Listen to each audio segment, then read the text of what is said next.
Morning and welcome to JKSSB online tutorial. मैं हूं सतीश और स्टार्ट करते हैं आज का हमारा daily current affair MCQs lecture. तो बिना टाइम वेस्ट करे स्टार्ट करते हैं हमारा पहले क्वेश्चन में पूछा गया है कि ओमकारेश्वर फ्लोटिंग सोलर प्रोजेक्ट जो है वो किस स्टेट में रिसेंटली इनॉग्रेट हुआ। Alright, Omkareshwar floating solar project जो है वो कौन सी स्टेट में इनॉग्रेट हुआ, क्वेश्चन में ये पूछा गया। तो इसका जो आंसर है दैट इज मध्य प्रदेश। कहां पे हुआ है? मध्य प्रदेश में। अब ये बेसिकली प्राइम मिनिस्टर साहब ने ये फ्लोटिंग सोलर प्रोजेक्ट जो है वो एक कांडवा जगह है मध्य प्रदेश में, वहाँ पे इन्होंने इनॉग्रेट करा है। और इस प्रोजेक्ट का मेन मकसद यही है कि कार्बन एमिशन को रिड्यूस किया जाए और इंडिया में कोल का जो यूज़ किया जाता है उसको रिड्यूस किया जाए 2070 तक। ठीक है, क्लियर।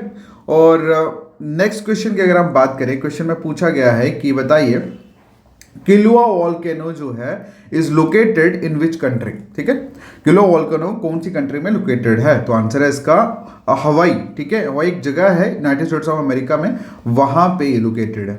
Okay, clear.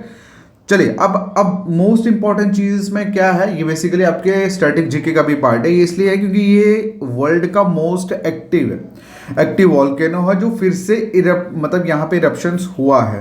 क्लियर।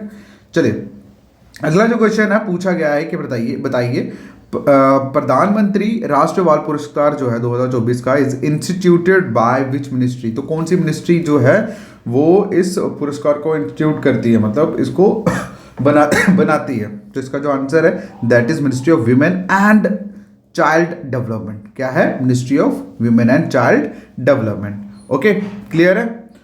चलिए अगला जो क्वेश्चन है पूछा गया है कि बताइए लॉन्ग टेल्ड मकाओ जो है वो मेनली इंडिया के कौन से रीजन में पाया जाता है? ठीक है, is mainly found in which region of India. तो इसका जो आंसर है दैट इज वेस्टर्न घाट। कहां पे है? वेस्टर्न घाट में पाया जाता है। क्लियर है। चलिए अगला जो क्वेश्चन है पूछा गया है कि बताइए व्हाट आर आकी was recently seen in the news. ठीक है, आकी जो है वो क्या है? तो ये बेसिकली एक प्रिमिटिव माइक्रो ऑर्गेनिज्म है। ओके, क्या है ये? एक प्रिमिटिव माइक्रो ऑर्गेनिज्म है। Okay, clear.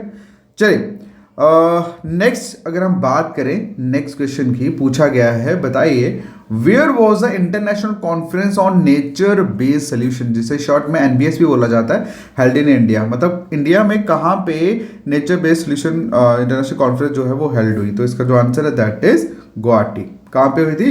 गुवाहाटी में। ठीक है, और इसको लीड कौन कर रहे थे? इसको लीड कर रहे थे हमारे union minister Giriraj Singh. Clear. अब इसमें बेसिकली उन्होंने एड्रेस क्या करा? Environment pollution and climate change के ऊपर, इसके ऊपर बात करी गई इस पर्टिकुलर कॉन्फ्रेंस में।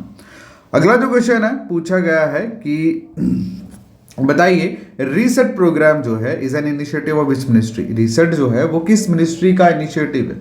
तो आंसर की अगर हम बात करें that is ministry of youth affair and sports. अब ये बेसिकली रीसेट की फुल फॉर्म की अगर हम बात करें तो उसकी फुल फॉर्म है retired sports person empowerment training. ठीक है, retired sports person empowerment training programme. और इसका प्रोग्राम का मेन मकसद यही है कि जो भी रिटायर्ड एथलीट्स हैं उनकी करियर डेवलपमेंट के लिए कुछ एजुकेशन, इंटर्नशिप या स्किल्स रिलेटेड चीज़ें जो हैं वो लाई जाए। क्लियर।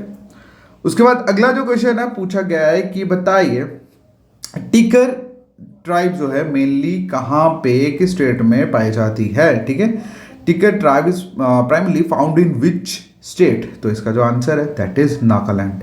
कहाँ पे पाई जाती है? नागालैंड में पाई जाती है। क्लियर है।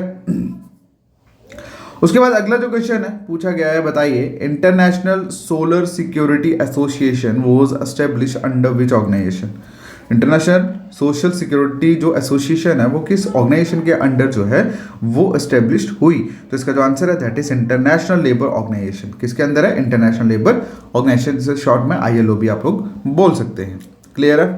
ठीक है। चलिए उसके बाद अगला जो क्वेश्चन है that is a revision question for you कि 9 chairman national human rights commission के रिसेंटली कौन अपॉइंट हुए हैं। क्वेश्चन में ये पूछा है, ये क्वेश्चन हम ऑलरेडी कर चुके हैं। ये है रिवीजन क्वेश्चन आप लोगों के लिए, इसका आंसर आप लोग करोगे कमेंट सेक्शन में। ठीक है, बाकी एक चीज मैं बता दूं, करंट अफेयर एक ऐसा सेक्शन है जो देखा जाए तो बहुत ईजी है, बट देखा जाए दूसरे एंगल से देखें तो बहुत टफ है। जो लोग डेली कर रहे हैं उनके लिए ईजी है, जो लोग डेली नहीं कर रहे हैं उनके लिए तो मौत आई है। सिंपल, ठीक है। क्योंकि और हाँ, प्रॉब्लम पता है क्या है, प्रॉब्लम ये है कि लोग जो है ना थोड़ा थोड़ा डेली नहीं करना चाहते, वो एक ही बार मरना चाहते हैं। तो अगर आप देख लो, आपको थोड़ा थोड़ा करके इसको इजी बनाना है या एक ही बार में करके अपने आप को मारना है। तो मुझे लगता है ये जो डेली वाला सीन है ना, ये ज़्यादा बेस्ट है। मैं डेली क्यों करा रहा हूँ, कराने को तो मैं भी मंथली करा सकता हूँ या वीकली करा सकता हूँ। मेरा डेली कराने का मेन मकसद यही है कि एटलीस्ट नए नए क्वेश्चन डेली आपके माइंड में पढ़ते रहें, तो वो चीज़ें जो है ना क्लियर कर देता है। बाकी जिन बच्चों ने अभी तक हमारा JKPSI का 90 डेज प्लान ज्वाइन नहीं करा, उसमें हम लोग बुक जो है अपनी फ्री दे रहे हैं, तो आप लोग ज्वाइन कर सकते हैं। मैसेज करिए व्हाट्सअप नंबर 7006332724 पे, ठीक है। और मैसेज में आपको लिखना है JKPSI, आपको लिंक जो है वो मिल जाएगा। Alright, thank you so much, take care, bye bye.